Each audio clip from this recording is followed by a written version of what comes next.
नमस्कार मित्रहो, मी संग्राम सतीश कासले, राहणार कोळम, तालुका मालवण, जिल्हा सिंधुदुर्ग. आज या स्पर्धेच्या निमित्ताने आपल्या समोर विषयाची मांडणी करत आहे. तो विषय म्हणजे छत्रपती शिवाजी महाराजांचा महाराष्ट्र आणि आजचा महाराष्ट्र. मित्रहो, छत्रपती शिवाजी महाराजांच्या कालावधीमध्ये राजशाही व्यवस्था अस्तित्वात होती. तत्कालीन परिस्थितीमध्ये आजच्या सारखी लोकशाही व्यवस्था अस्तित्वात नव्हती. परंतु छत्रपती शिवाजी महाराजांनी त्यांच्या राज्यामध्ये ज्या योजनाची अंमलबजावणी केली किंवा ज्या योजना राबवल्या त्या लोकशाही पद्धतीला पूरक होत्या. म्हणजेच छत्रपती शिवाजी महाराजांचं हे राज्य हे लोकशाहीचं राज्य होतं. ते खऱ्या अर्थानं समतेचं राज्य होतं आणि म्हणूनच छत्रपती शिवाजी महाराजांच्या राबवलेल्या रणनीतीचा, त्यांच्या योजनांचा प्रत्येक देश, प्रत्येक राज्य या ठिकाणी आदर्श घेत आहे. छत्रपती शिवाजी महाराजांनी काम करत असताना या महाराष्ट्रामधील शेतकरी, कष्टकरी, महिला, वृद्ध अशा अर्थाने सर्वांसाठीच योगदान दिल्याचं आपल्याला पाहायला मिळतं आणि म्हणून खऱ्या अर्थाने छत्रपती शिवाजी महाराजांचं हे राज्य प्रत्येकाला आपलंसं वाटत होतं. छत्रपती शिवाजी महाराजांचं ज्यावेळी पुण्यामध्ये आगमन झाल्याचं आपण पाहतो त्यावेळी या महाराष्ट्रातील शेतकऱ्यांची परिस्थिती अतिशय दयनीय होती. मोठ्या पद्धतीनं दुष्काळ पडलेला होता, शेतीची साधनं नव्हती. ही गोष्ट ज्यावेळी छत्रपती शिवाजी महाराजांना समजली त्यावेळी छत्रपती शिवाजी महाराजांनी या महाराष्ट्रातील शेतकरी, कष्टकरी जे शेतकरी आहेत त्यांना सहकार्य केलं. त्यांना शेतीसाठी बी बियाणं दिलं, शेतीसाठी अवजारे दिली आणि त्यांची परिस्थिती सुधारण्याकडे लक्ष दिलं. आणि सर्वात महत्त्वाचं म्हणजे 3 वर्षाचा महसूल देखील माफ केला. म्हणजेच छत्रपती शिवाजी महाराजांनी शेतकरी या घटकाला महत्त्वाचं स्थान दिलं आहे. आज आपण महाराष्ट्र शासन शेतकऱ्यांसाठी वेगवेगळ्या पद्धतीच्या योजनांची अंमलबजावणी करत आहे, वेगवेगळ्या पद्धतीच्या योजना राबवत आहे. त्या योजना राबवत असताना त्या प्रभावीपणे शेतकऱ्यांपर्यंत पोहोचणं गरजेचं आहे. तरच खऱ्या अर्थानं महाराष्ट्र हा छत्रपती शिवाजी महाराजांचा वारसा चालवत आहे असं आपण त्या ठिकाणी म्हणू शकतो. छत्रपती शिवाजी महाराजांनी आपल्या राज्यामधील स्त्रियांना त्या ठिकाणी महत्त्वाचं स्थान दिलेलं होतं. ज्या ज्यावेळी स्त्रियांवर अन्याय झालेला आहे त्यावेळी छत्रपती शिवाजी महाराजांनी आवाज उठवल्याचं आपल्याला पाहायला मिळतं. छत्रपती शिवाजी महाराजांच्या काळात रांझ्याच्या पाटलाची गोष्ट प्रसिद्ध आहे. तत्कालीन परिस्थितीमध्ये रांझ्याचा जो पाटील होता त्या पाटलाने एका मुलीवर अत्याचार केला होता. ही गोष्ट ज्यावेळी छत्रपती शिवाजी महाराजांना समजली त्यावेळी छत्रपती शिवाजी महाराजांनी त्याला कडक शासन केलं. अशाच पद्धतीचं कडक शासन आज महाराष्ट्रामध्ये होणं गरजेचं आहे.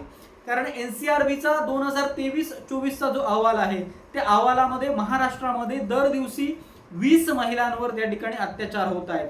ही कुठेतरी महाराष्ट्रासाठी लाजिरवाणी बाब आहे. शासन आपल्या पद्धतीनं वेगवेगळ्या पद्धतीचे कायदे करत आहेत. अगदी प्रभावी अंमलबजावणीसाठी शक्तीसारखा देखील कायदा करण्यात आलेला आहे. पण सर्वात महत्त्वाची गोष्ट आहे की जे संशयित आरोपी आहेत त्या आरोपींना कडक शासन होणं गरजेचं आहे की जेणेकरून भविष्यात अशा पद्धतीचे महिलांवरील अत्याचार होणार नाही. आणि त्या दृष्टिकोनातून महाराष्ट्र शासनाने छत्रपती शिवाजी महाराजांचा वैचारिकदृष्ट्या आदर्श घेणं हे अत्यंत महत्त्वाचं आहे. छत्रपती शिवाजी महाराजांनी शेतीबरोबरच उद्योग या घटकाला देखील महत्त्व दिलं आहे. छत्रपती शिवाजी महाराजांच्या काळामध्ये वेगवेगळ्या पद्धतीचे जे उद्योग होते त्यांना प्रोत्साहन देण्याचं काम छत्रपती शिवाजी महाराजांनी केलं आहे. महाराष्ट्र शासन देखील अशा पद्धतीचे जे उद्योग आहेत, उद्योजक आहेत त्यांना प्रोत्साहन देण्याचं काम करत आहे. परंतु पुन्हा येतो तोच मुद्दा येतो की कोणत्याही योजनेची अंमलबजावणी होत असताना ती प्रभावीपणे होत आहे की नाही, ती समाजातील सर्व घटकांपर्यंत पोहोचते की नाही हे पाहणं महत्त्वाचं आहे. आणि त्या दृष्टीने महाराष्ट्र शासनाने जर प्रयत्न केले तर निश्चितपणे छत्रपती शिवाजी महाराजांनी त्यांच्या राज्यामध्ये उद्योगाच्या दृष्टीने जशी पावलं उचलली होती तशी पावलं महाराष्ट्र शासनाने उचलणं हे अत्यंत गरजेचं आहे. छत्रपती शिवाजी महाराजांनी आपल्या राज्यामध्ये पर्यावरण संरक्षणाकडे जास्त पद्धतीनं लक्ष दिल्याचं आपल्याला पाहायला मिळतं. त्यांनी वृक्षासंबंधीचं एक धोरण निश्चित केलेलं होतं. आवश्यकता नसताना कोणत्याही पद्धतीची वृक्षतोड करू नये. त्याच पद्धतीने जलसंसाधनाची जी साधनं आहेत त्यांनी ती साधनं जतन आणि संवर्धन करण्याची जबाबदारी छत्रपती शिवाजी महाराजांनी त्या काळी त्या परिस्थितीमध्ये आपल्याला घेतल्याचं पाहायला मिळतं. छत्रपती शिवाजी महाराजांनी हे जे धोरण अवलंबलं ते धोरण आज महाराष्ट्र शासनाने खऱ्या अर्थानं अवलंबणं गरजेचं आहे. महाराष्ट्र शासनाने या महाराष्ट्रामध्ये 1 कोटी वृक्षांची लागवड केली आहे. ही वृक्षांची लागवड केलेली असताना त्या वृक्षांचं जतन संवर्धन होत आहे की नाही याकडे देखील लक्ष देणं गरजेचं आहे. म्हणजेच खऱ्या अर्थानं छत्रपती शिवाजी महाराजांचा पर्यावरण संरक्षणाचा, पर्यावरण संवर्धनाचा खऱ्या अर्थानं महाराष्ट्र आदर्श घेतला आहे असं आपण या ठिकाणी म्हणू शकतो. मित्रहो, छत्रपती शिवाजी महाराजांनी खऱ्या अर्थानं महाराष्ट्रामध्ये समतेचं राज्य निर्माण केलं. मी मुद्दामून समतेचं राज्य असं म्हणतो कारण छत्रपती शिवाजी महाराजांनी कोणत्याही पद्धतीच्या धर्माचा पुरस्कार केला नाही. प्रत्येक धर्माचा त्यांनी आदर केल्याचा दिसून येतो. त्याच पद्धतीनं छत्रपती शिवाजी महाराजांनी आपल्या राज्यामध्ये कोणत्याही पद्धतीचा जातीय पद्धतीचा भेदभाव केला नाही. ज्याच्याकडे कर्तृत्व आहे त्याला छत्रपती शिवाजी महाराजांनी संधी दिली. आणि छत्रपती शिवाजी महाराजांचं सैन्य जर आपण बघितलं किंवा त्यांची पदाधिकारी जर आपण बघितले तर आपल्याला एक स्पष्ट गोष्ट जाणवेल, ते विविध जातीचे, धर्माचे, पंथाचे आहे. परंतु छत्रपती शिवाजी महाराजांनी त्यांच्यातील कर्तृत्व पाहिलं आणि त्यांना संधी दिली. आज हाच आदर्श छत्रपती शिवाजी महाराजांचा या महाराष्ट्र शासनाने घेणं गरजेचं आहे. महाराष्ट्रात आपण नेहमी पाहत असतो, महाराष्ट्रामध्ये जातीय अत्याचाराच्या घटना घडत असतात, धर्मांमध्ये भेदभावाच्या घटना घडत असतात. अशा वेळी छत्रपती शिवाजी महाराजांचा आदर्श जोपासणं गरजेचं आहे. या भारतामधील व्यक्ती एक माणूस आहे आणि त्याला माणूस म्हणून वागवणं गेलं पाहिजे.